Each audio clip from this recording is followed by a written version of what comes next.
Esse é o Ancapsu e nós vamos falar agora sobre a covardia do Lula, que mais uma vez deixou claro que não vai falar com o Trump, está morrendo de medo de falar com o Trump. Na verdade, ele nunca quis falar com o Trump, porque ele sabe que não tem como reverter essa situação, só que daí ele fica nessa sinuca de bico, porque agora ficou claro para todo mundo, né? Até aqui ele vinha falando, não, porque o Trump não quer falar comigo. Não, não ligo para o Trump, porque o Trump não quer falar comigo. Agora ele não tem mais como falar isso. Todo mundo viu, o Trump chamou ele para coisa. Ah, não, vou falar, mas não sei quando, não sei de que jeito. Aqui, o Alckmin diz que não há data e tipo de encontro definido para conversa entre Lula e Trump. E beleza, assim, eu acho que essa conversa não vai acontecer, porque o Lula vai fugir tudo que puder. Só que isso daqui expõe o Lula como um covarde, expõe o Lula como alguém que não quer resolver o problema do tarifaço e da Magnitsky no Alexandre de Moraes. Essa notícia foi sugerida por A Linguiça e o Pãozinho, Ian Curtis votava na Margaret Thatcher e várias outras pessoas. Obrigado aí ao pessoal que sugeriu notícias lá no nosso site, no visãolibertaria.com, e obrigado a você que está assistindo o nosso vídeo. Se você gosta do nosso conteúdo, por favor, deixe o seu like, se inscreva aqui no canal, né? Pois bem, o Alckmin deu uma entrevista na CBN ontem, falando que, olha só, não tem nada definido ainda. Aliás, hoje a entrevista, nessa segunda-feira. Não tem nada definido ainda, não sabemos que dia que vai ser, de que forma que vai ser, e coisa e tal. Não que vamos conversar, que foi positivo, estamos otimistas, porque agora nós conseguimos falar com o Trump, o que é uma besteira. O Trump sempre disse que bastava, eles podiam ligar a qualquer momento para falar com ele, nunca houve esse impedimento de falar com o Trump, nem o Eduardo Bolsonaro tentou barrar o pessoal de falar com o Trump, não tentaram, vai lá, fala com o Trump, né? A questão toda é que o Trump está do lado correto nessa história, né? Enfim, e o Lula tá morrendo de medo disso daqui. O Lula tá preocupadíssimo com isso, tá enrolando essa coisa. Disse que não, porque o Lula é muito ocupado. Vamos ver qual é a agenda do Lula. O pessoal trouxe aqui, ó. Na terça e quarta-feira ele vai tratar de assuntos internos, a demissão do ministro do Turismo, né? O ministro do Turismo está saindo e por algum motivo ele precisa de 2 dias para tratar da demissão do ministro, né? Na quinta-feira ele vai ter a inauguração da creche na Ilha de Marajó. Realmente é impossível, é só isso, essa semana do Lula é só isso que eles têm. A demissão do Celso Sabino e a creche inaugurada na Ilha de Marajó, isso só. Ponto final. Agora me fala um negócio, o que é mais importante? Ele não podia mandar o Alckmin inaugurar a creche em Marajó e ir lá nos Estados Unidos para falar com o Trump? Porque, veja, né, ok, é importante a creche em Marajó, não estou dizendo que não seja importante, mas a creche está pronta, é só a inauguração dela. Pô, bota o Alckmin lá para inaugurar. Ou então adia para inaugurar semana que vem, que vamos combinar, não é uma coisa tão urgente assim, né? Então você já pode começar a usar a creche e depois faz a inauguração formal semana que vem. Aqui, ó, na terça e quarta, assuntos internos, porra nenhuma pra fazer.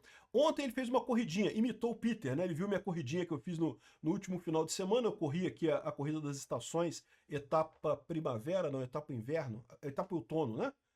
Não, etapa primavera. Etapa primavera e aí o Lula ficou com inveja, deu correndo 5 km, fingiu que correu 3 km. Não correu não, tá? Só fingiu, só fizeram aquele esquema todo de produção cinematográfica e coisa e tal. Mas enfim, e aí fez essa coisa toda, né? Então ele não tem nada que ele precisa fazer. Só tem coisa sem sentido nenhum para ele fazer essa semana. Não tem absolutamente nada que precisa que ele ficar aqui. Essa é a agenda dele. Então por que ele está ocupado que não pode ir lá conversar com o Trump essa semana? Então repara, o ponto que esse pessoal não está entendendo, é lógico que o Lula vai fugir. Todo mundo sabe que o Lula iria fugir. O Lula sabe o que aguarda ele. O pessoal aqui da BBC já fala aqui, ó. Como encontros presenciais com Trump podem virar armadilha para líderes estrangeiros e quais o perigo para o Lula? O problema é simples. Veja, armadilha em que sentido? Né? Ninguém saiu de lá com menos do que chegou. O Zelensky foi humilhado, foi um absurdo aquilo, mas depois conseguiu fechar o negócio com o Trump, conseguiu armas com o Trump. O Cyril Ramaphosa também, né? O que o Trump fez? Expôs os vários problemas da África do Sul, a questão da perseguição a fazendeiros brancos e coisa e tal. Isso foi ruim para o Ramaphosa? Foi, mas depois o Trump fechou o acordo com a África do Sul também, o acordo comercial.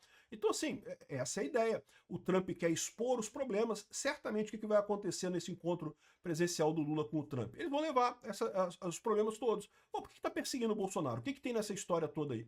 Explica isso daí. E de repente o Lula vai explicar, vai falar que não, que tem lá o punhal verde e amarelo, não sei o que lá, que foi golpe mesmo. Só na cabeça desse pessoal que foi golpe, né? Mas vai falar os motivos dele lá. E aí pronto, o problema é que, é lógico, o Lula sabe que para o Lula pessoalmente seria ruim isso pega mal para a pessoa pessoalmente. Para o país é bom, o país você sai com um acordo. E esse é o ponto no final das contas. O que foi exposto nessa história com a covardia do Lula aqui, o que está ficando claro para todo mundo é isso. Que o Lula iria fugir disso, todo mundo sabe que o Lula iria fugir disso. O Lula antes dizia que não quer, porque o Trump não quer falar comigo. Sendo que, de novo, nunca teve isso. O Trump sempre falou, é só ligar para mim, eu estou disponível para ligar. Mas com ligação você fica sem saber. Com o Trump falando ali no Congresso da ONU, todo mundo viu, não, Lula, vamos fazer a reunião semana que vem. Não tem essa. Se o Lula quisesse mesmo, quisesse fazer a reunião, fala, não, beleza, liga no dia seguinte, não, vou fazer a reunião, tô procurando aqui pra gente marcar pra essa semana e coisa e tal, ficar uma semana mais em Nova York, ou então vir pro Brasil, voltar para Nova York, isso é tranquilo de fazer. Né? Mas não, o Lula acovardou e aí está expondo para todo mundo que ele não tem mais argumento nenhum. A culpa dessas tarifas, a culpa da Magnitsky no Alexandre de Moraes é 100% do Lula, viu? E isso vai doer pro Lula, porque vai ter um monte de empresário envolvido nessa história, né? O pessoal lá da JBS colocou lá, não, porque, porra, eu que consegui, eu que fiz a coisa ali. No final não conseguiu porra nenhuma, né? Porque o Trump que quis fazer isso para dar uma armadilha pro Lula mesmo. Mas, de qualquer forma, o que vai ficar claro nessa história é que é o Lula que não quer resolver problema nenhum.